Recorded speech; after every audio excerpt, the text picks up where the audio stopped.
안녕하십니까. 11월 12일 목요일 말씀 묵상 함께 시작하겠습니다. 오늘 말씀은 신명기 30장입니다. 30장 1절에서부터 10절까지 말씀입니다. 다시 신명기의 문맥이 조금 바뀝니다. 그래서 미래의 이스라엘이 어떻게 될 것인가에 대해서 선포를 하고, 그리고 돌아오라고, 미래의 이스라엘이 범죄할 것을 미리 모세가 예견한 후에 돌아오라고 하는 본문인데요.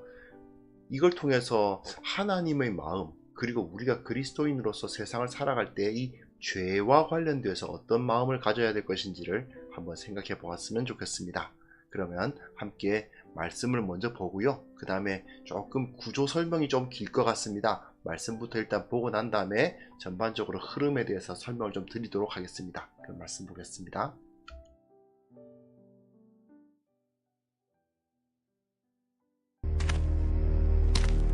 내가 네게 진술한 모든 복과 저주가 네게 임함으로 네가 네 하나님 여호와로부터 쫓겨간 모든 나라 가운데서 이 일이 마음에서 기억이 나거든 너와 네 자손이 네 하나님 여호와께로 돌아와 내가 오늘 네게 명령한 것을 온전히 따라 마음을 다하고 뜻을 다하여 여호와의 말씀을 청종하면 네 하나님 여호와께서 마음을 돌이키시고 너를 긍휼히 여기사 포로에서 돌아오게 하시되 네 하나님 여호와께서 흩으신 그 모든 백성 중에서 너를 모으시리니 네 쫓겨간 자들이 하늘가에 있을지라도 네 하나님 여호와께서 거기서 너를 모으실 것이며 거기서부터 너를 이끄실 것이라. 네 하나님 여호와께서 너를 네 조상들이 차지한 땅으로 돌아오게 하사 네게 다시 그것을 차지하게 하실 것이며 여호와께서 또 네게 선을 행하사 너를 네 조상들보다 더 번성하게 하실 것이며 네 하나님 여호와께서 네 마음과 네 자손의 마음에 할례를 베푸사 너로 마음을 다하며 뜻을 다하여 네 하나님 여호와를 사랑하게 하사 너로 생명을 얻게 하실 것이며 네 하나님 여호와께서 네 적군과 너를 미워하고 핍박하던 자에게 이 모든 저주를 내리게 하시리니 너는 돌아와 다시 여호와의 말씀을 청종하고 내가 오늘 네게 명령하는 그 모든 명령을 행할 것이라.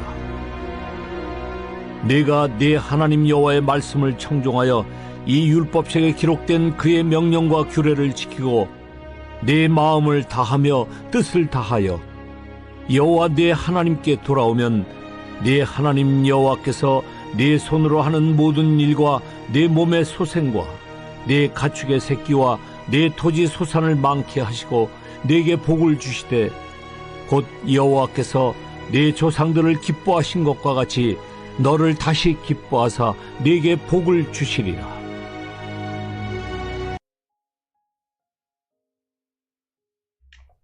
네, 우리 지금 신명기 마지막 부분, 언약을 갱신하는 부분 다루고 있는데요. 그 가운데서도 이제 이 전체적으로 카이스틱 스트럭처, 이렇게 그 동심원 구조라고 그러죠. 제가 워낙에 신학교에서 카이스틱 스트럭처 그 말을 너무 많이 해가지고 갑자기 튀어나오는데요. 어쨌든 그 서로 대칭을 하고 있는 교차대꾸법이라고도 하고요. 참 어렵습니다. 여러 가지 용어들이 너무 많아서. 근데 교차대꾸적인 그런 표현들이 이루어지고 있고요.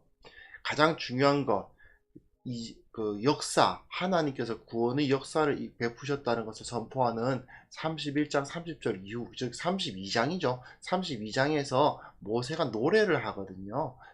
그 모세의 노래를 중심으로 이 전체가 동심원 구조를 이루고 있는데요. 오늘은 이제 30장부터 31장, 30장과 31장의 예언 부분을 다루는 겁니다. 이스라엘이 범죄할 거다.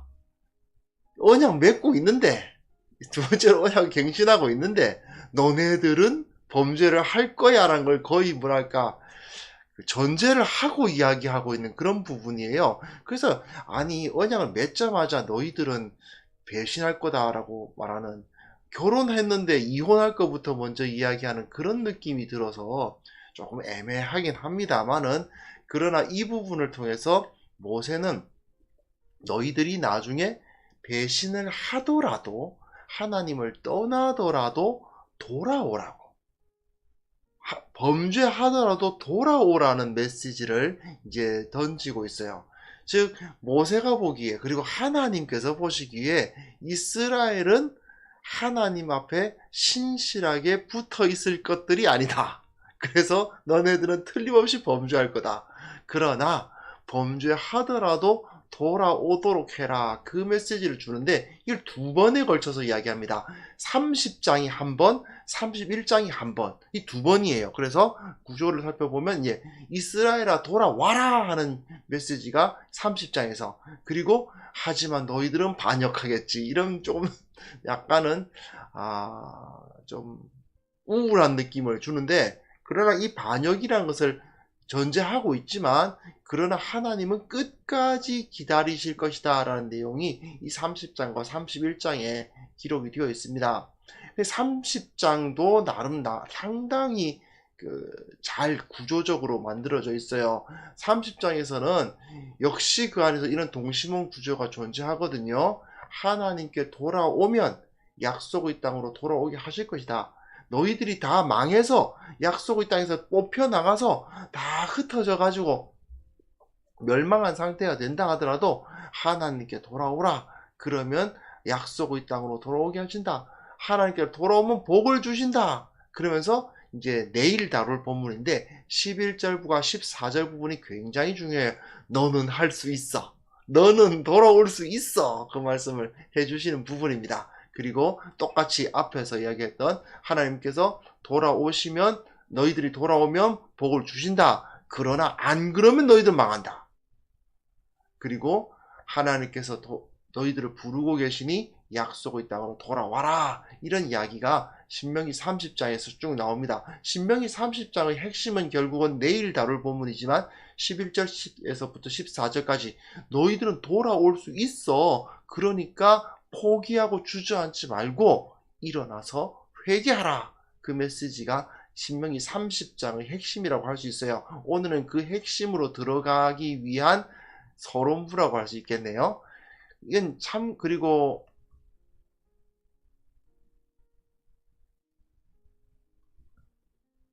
신명기 31장은 참고로 이 31장이 되면 다시 제시해 드리겠습니다만, 여호수아에게 지도력이 계승되는 부분, 그리고 레위인들에게는 복음, 모세의 지도력, 그러니까 정치적 지도력은 여호수아에게, 모세의 그 율법을 전하는 사람들로서의 율법의 가르치는 사람의 그 권능은 레위인들에게 이렇게 전달을 해주고, 그 가운데 정중앙에 여호와 하나님께서 모세와 여호수아에게 말씀하시는 부분이 있어요. 그 부분이 핵심입니다. 근데 이 이스라엘은 틀림없이 나를 떠날 것이다. 그러나 그러므로 이것을 증거로 딱 삼아라. 증거로 삼아서 돌아올 수 있도록 하는 증거 파일을 만들어 놓는 거죠. 사실은 너희들이 범죄하면 하나님 책임이 아니라 너희들 때문이다라는 것을 증거하고, 그러나 또한 너희가 돌아오게 되면 받아주실 것이라는 그 말씀이 또한 여기 제시되는 그런 본문입니다. 신명기 31장은 이제 아마 다음 내일 말고 그 다음 날부터 시작되겠네요. 여하튼 31장 다룰 때 다시 한번 보도록 하겠습니다. 자, 오늘 본문은 어떻게 보면 굉장히 단순해요. 뭐냐면 하나님께서 복을 주시겠다고 말씀을 하셨잖아요. 그러니까 내일 본문 11절부터 14절을 이끄는 서론부다 보니까 내용 자체는 사실은 아주 단순합니다. 하나님께서 너에게 복과 저주가 임했는데 네가 네 하나님 여호와로부터 쫓겨간 모든 나라 가운데서 이 일이 마음에서 기억이 나거든. 쫓겨갔어요. 이미 망했어요. 이스라엘 망한 상태에서도 이 말씀이, 이 일이 기억이 나거든. 너와 네 자손이 네 하나님 여호와께로 돌아와 내가 오늘날 네게 명령한 것을 온전히 따라 마음을 다하고 뜻을 다하여 여호와의 말씀을 청종하면 네 하나님 여호와께서 마음을 돌이키실 것이다. 완전히 이스라엘이 망했다 하더라도 그 포로된 자리에서라도 하나님의 말씀을 기억하면 하나님께서 마음을 돌이키시고 너희들을 모아 주실 것이다 라고 말씀을 해 주십니다. 그래서 돌이킨다는 말이 상당히 재미있는데요. 이들이 돌아온다는 것도 수브고 하나님께서 마음을 돌리신다는 것도 수브라고 이제 히브리어에서 나오는데 원어적인 것이 있는데, 너희들이 돌이키면 나도 돌이키겠다 이런 말씀을 하시는 부분이에요. 그래서 네 쫓겨간 자들이 하늘가에 있을지라도 네 하나님 여호와께서 너를 모으실 것이다. 네 하나님 여호와께서 너를 내 조상들이 차지한 땅으로 돌아오게 하실 것이다.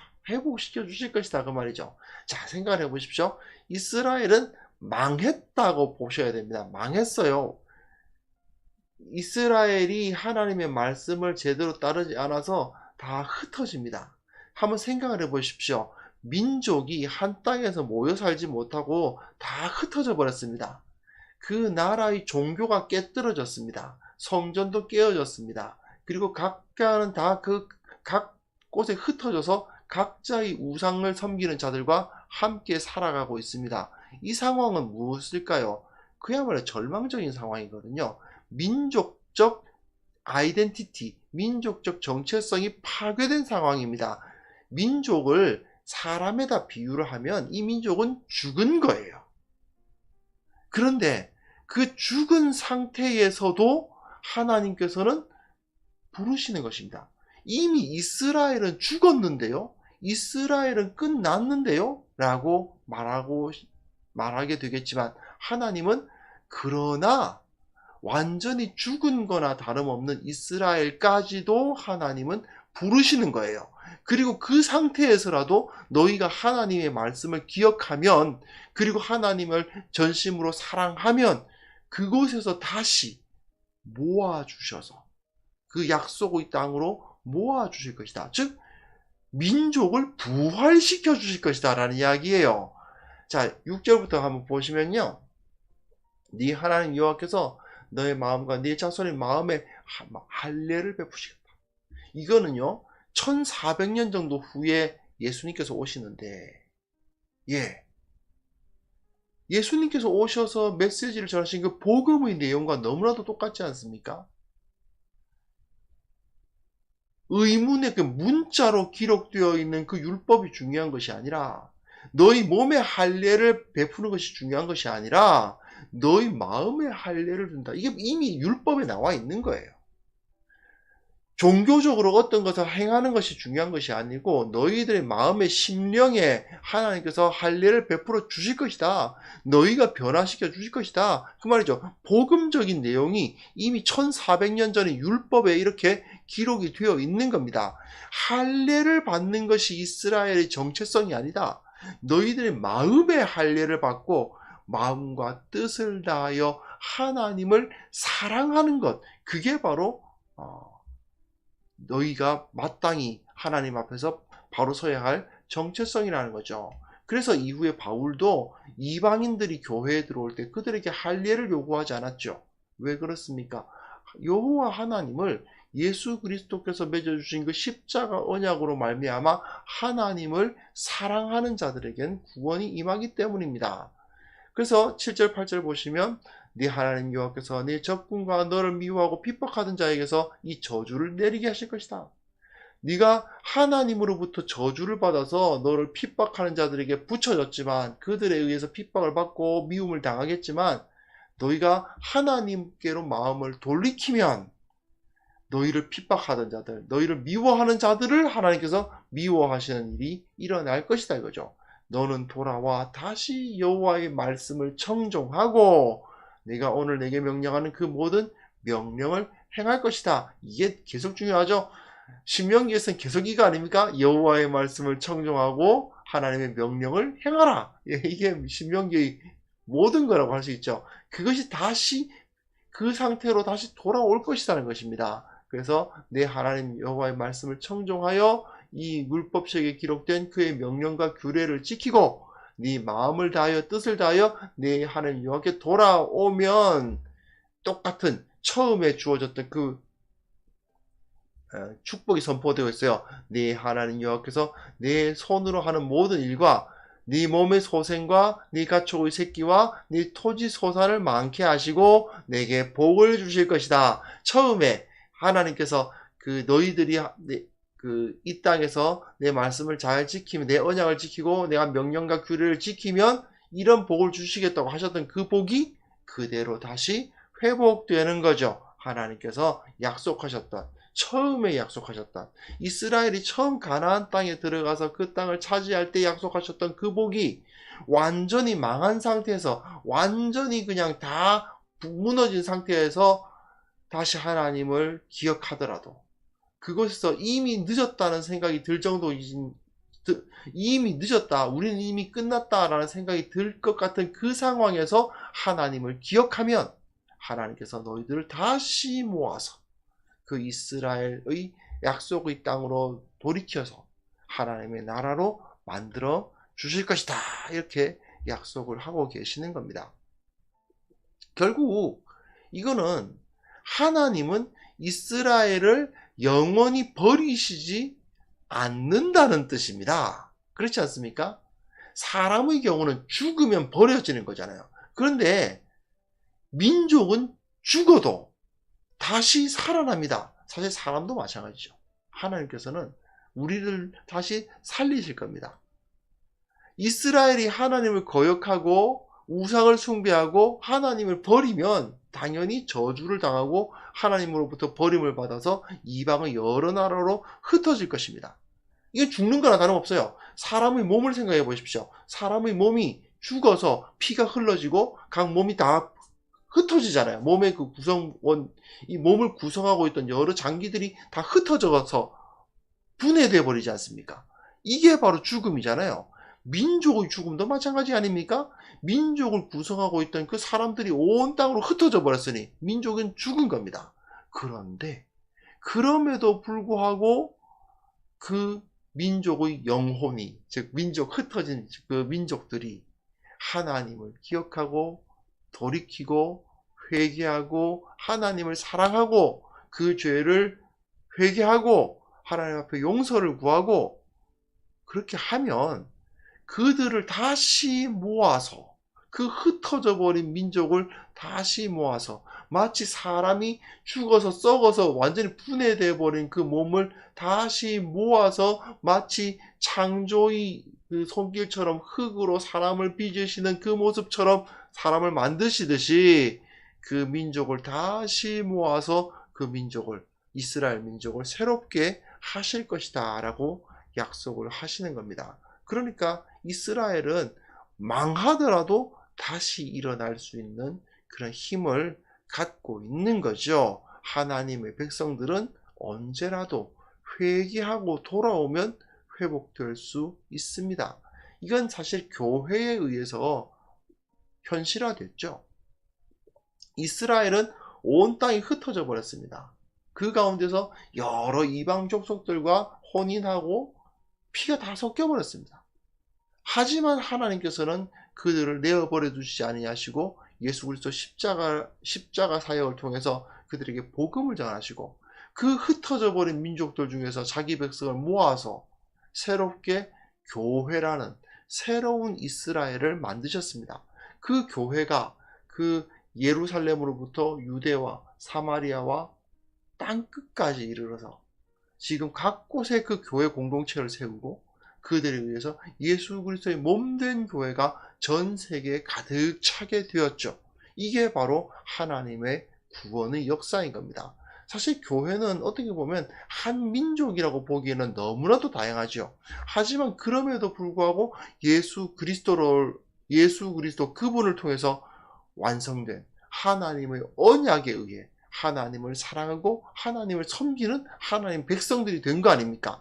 지금 뭐 미국에 있던 아프리카에 있던 남미에 있던 모두가 다 예수 그리스도 그분 한 분을 높이기 위해서 지금 모두 하나님을 사랑하고 하나님을 높이기 위해서 그들이 예배하고 삶을 변화시키고 말씀을 배우고 그런 일들이 벌어지고 있죠. 그게 바로 하나님의 백성입니다. 하나님께서 그 일을 행하신 거예요. 자, 이거를 공동체적 차원으로 보면 그런데 또 개인적 차원에서 한번 생각해 볼까요? 누가복음 15장의 탕자의 비유 생각나십니까? 저는 가끔 탕자가 정말 위대하다고 생각할 때가 있어요. 왜냐? 그가 쥐염 열매를 먹을 수밖에 없는 그런 상황에 떨어졌을 때 아버지에게로 회개하고 돌아오잖아요. 무슨 염치로? 다른 방법을 강구했을 것 같지 않아요? 아버지한테는 못 돌아갈 것 같은데, 근데 이 사람은 아버지에게로 돌아갑니다. 그게 바로 다시 살아난 거나 다름없는 거죠.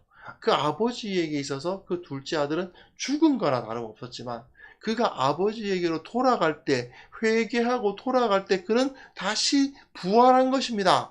도무지 용서를 받을 수 없을 것 같은 상황이긴 하지만 아버지는 그를 용서했고 회복시켰죠. 마찬가지입니다. 우리도 어떠한 상황에 내가 뭐 진짜 죄악을 저지르고 하나님을 버리고 하나님을 멀리 떠났다 하더라도 어떤 상황에서든지 주님께로 돌이키기만 하면 우리는 하나님으로부터 환대를 받을 수 있고 회복을 얻을 수 있다는 것이죠. 여기서 중요한 게 뭐겠어요? 돌이키는 겁니다. 내가 이 모양이 되는데 어떻게 돌아가? 그게 아닌 겁니다. 아이고, 내가 교회 떠난 지가 언젠데, 또는 내가 이런 그 죄악을 저지른 것이 완전히 덕지덕지 붙어 있는데 이걸 어떻게 내가 돌아갈까? 이런 생각을 해서는 안 되는 거죠. 절망적인 상황에 처했다 하더라도, 그리고 그것이 나의 죄악 때문에 나의 잘못된 선택에 의한 것이라 하더라도 절대로 우리는 자포자기해서는 안 된다는 겁니다. 우리는 반드시 문제를 해결해야 돼요. 이 문제 해결해야 되는 것은 하나님께로 돌아가는 길입니다. 하나님께로 돌아가기만 하면 반드시 우리는 회복될 수 있습니다. 하나님께서 우리를 회복시켜 주시고 하나님께서 그 복을 다시 얻게 해 주실 것입니다. 이 사실을 우리는 믿어야 됩니다. 그리고 이 사실을 다른 사람들에게 전해야 하죠. 혹시 우리들 주위에 교회를 떠난 사람들, 교회 떠나면 행복할까요? 글쎄요. 잠깐은 그럴 수도 있습니다. 하지만 하나님을 떠난 자들이 겪는 어려움은 정말 많이 있습니다.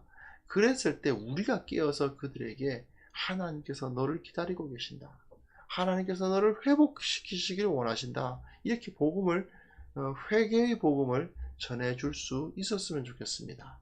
그리고 또 우리가 하나님 앞에 범죄하고 있는 것이 있다면, 남들은 다 알지 못하는 나만의 은밀한 범죄가 있다면 지금이라도 회개하고 돌이키면 주님께서 용서하시고 또한 하나님께서 주시는 그 복을 누릴 수 있게 해 주실 것입니다.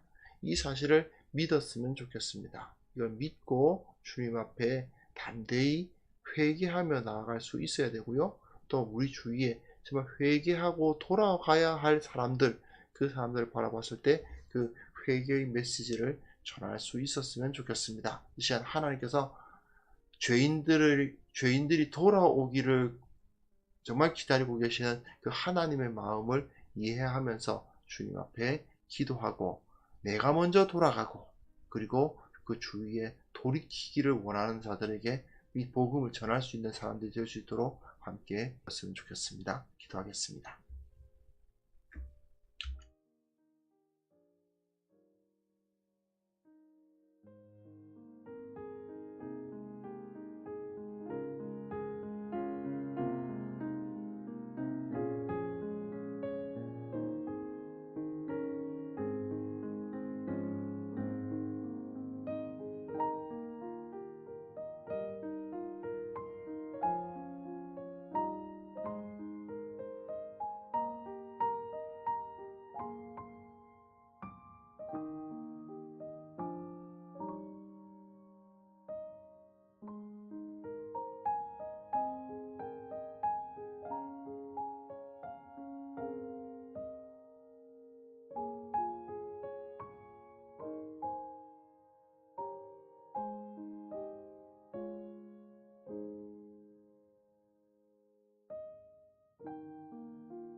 하나님 아버지, 우리가 주님 앞에 부끄러운 죄악을 저지르고 있다 하더라도 주님 앞에도 내어놓지 못하는, 주님께서 다 알고 계심에도 불구하고 주님 앞에 고백하지 못하는 죄악이 있다면 주님, 이 시간 우리 마음에 찾아와 주셔서 회개하고 우리를 깨끗게 하여 주시기를 원합니다.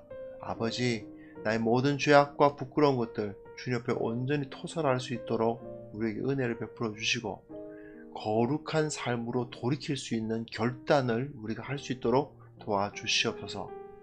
아버지 하나님, 또한 교회가 그 가운데 죄악이 있음을 고백합니다. 우리가 먼저 거룩한 공동체로 거듭나야 할 터인데 세상과 별 다를 바 없는 모습으로 주님 앞에 범죄하였음을 고백합니다. 교회가 죄악을 회개하게 하시고 거룩한 공동체로 거듭나서 주님 앞에 부끄러울 것이 없는 자로서 나아갈 수 있도록 도와주옵소서. 바꾸어야 할 것이 있다면, 깨뜨려야 할 것이 있다면 우리가 무엇을 깨뜨려야 하고 무엇을 바꾸어야 할지를 알려주셔서 우리가 주님 앞에 거룩하게 서는데 어떠한 장애물도 없도록 주님 도와주시기를 원합니다. 아버지, 우리가 주님 앞에 온전히 회개하고 온전히 바로 되어서 우리가 주님 앞에 사용되는 도구가 되어 이 세상 가운데 복음을 전할 수 있기를 원합니다. 저들에게 돌아오라고, 주님께서 너희들을 기다리고 계신다고 돌아오라는 그 복음을 전하기에 합당한 자들이 되기를 원합니다. 세상이 우리를 통해서 주님을 보고 세상이 우리를 통해서 구원을 얻을 수 있어야 되겠사오니 주님, 우리를 주님의 도구로 사용하여 주옵소서. 그것을 위해서 우리를 깨끗게 하셔야 된다면 깨끗게 하여 주시고, 치셔서 무너뜨릴 부분이 있다면 무너뜨려 주시고, 주님께서 우리를 바로잡아 주셔서 하나님 앞에 온전한 자로서 나아갈 수 있도록 주님 도와주옵소서. 오늘 하루를 주님 앞에 의탁합니다. 승리하게 하시고 무슨 일을 하든지 어떤 일을 하든지 형통하게 하시고 하나님의 사랑을 정말 피부로 느낄 수 있도록 도와주시고, 주님께서 내 인생을 인도하시고 계신다는 사실을 기쁨으로 확신 가운데 간증할 수 있는 귀한 성도들 다 될 수 있도록 주님 역사하여 주옵소서. 기도의 제목들을 주님께서 응답하시고 또한 두려워할 때 용기를 주시고 힘들어할 때 새 힘을 주시는 그런 역사가 우리 가운데 나타나게 하여 주옵소서. 오늘 하루를 주님께서 승리케 하실 것을 믿사오며 예수님의 이름으로 기도합니다. 아멘.